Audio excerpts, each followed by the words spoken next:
Hey guys, it's Monday. I'm on my way to the studio because today we're gonna try to do, quite frankly, a little bit differently. And I want to show you what we're gonna do and how that will change, quite frankly, for the future. And it's gonna be awesome. Okay, so here we have a setup now with 3 cameras. And we're gonna use this to record some videos for Quite Frankly. And now we have 1 camera on me. We have 1 camera on my hands. And we have 1 camera up there on the Wacom Cintiq. And of course everything is routed. And let's walk over here so you can see what we're doing. And make sure, by the way, that always your cameras are powered. Now, everything is routed through the Roland. So we have a small monitor here with the previews. And of course from the Roland we go straight into Wirecast. And I'm going to explain to you in a second why we're going to do this with our webinars and Quite Frankly, because this is a change from what we did before. So let me explain that to you guys. Okay, so in the past all our episodes from Quite Frankly and a lot of the instructional material, actually what we did, was filmed by 2 cameras and later edited in Adobe Premiere or Final Cut Pro or even iMovie. The thing is that we always had a rather long workflow because you have to film the stuff and then edit the material and then render the material. So that takes a lot of time, and of course we want to get as much as possible to you guys in material. So we try to find a way that will make everything a lot faster and smoother. And preferably, of course, record the stuff and upload it straight after we recorded it. So what we did now is actually we rendered our intros for Quite Frankly and our outro for Quite Frankly.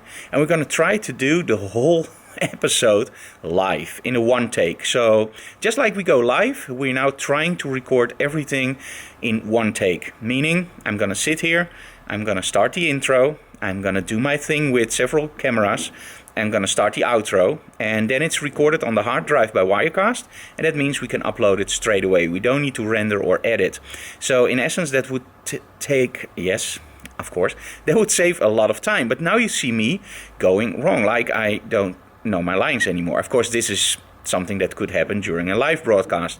So the Quite Franklys, I hope we will take a lot of 1-takers that are perfect, but it can be a little bit more rough. But I think also that's a cool thing, because that shows you actually that it's done by a person and not somebody who's reading a script.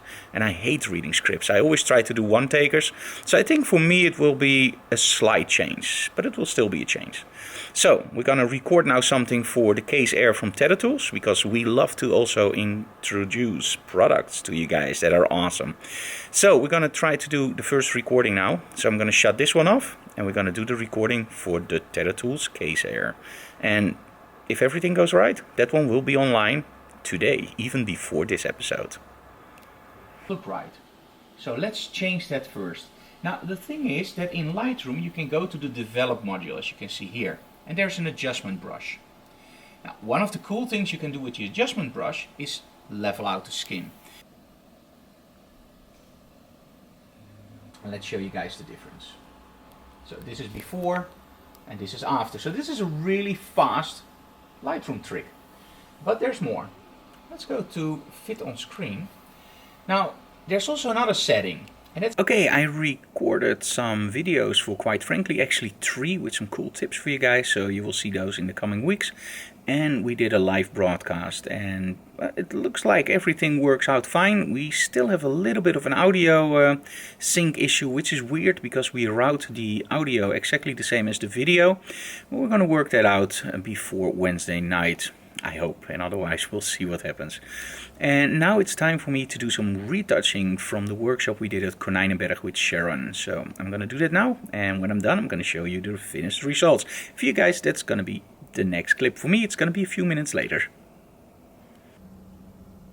Okay, I'm done with retouching, so let's look at some of the results. Now, these were all shot with the Sony A7R II at Konijnenberg for the small flash demo, meaning we used the Photic strobes, the Mitros Plus, and of course the flash benders. And in this case we actually used only a gel from the back, also of course from Rogue.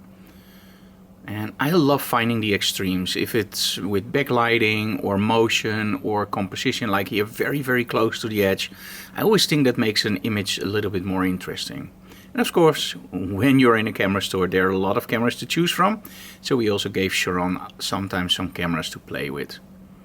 So these were all done during that workshop, and the location wasn't that big, but as you can see, you can use a lot of different lighting setups and tricks to make locations work for you. So never ever use the excuse, my location is too small, because there's always a solution. Okay, so those were the images from the workshop, and for me it's now almost time to go home, because we've done a lot and it's time to take some rest now. So thank you so very much for watching, and see you next time. Bye guys.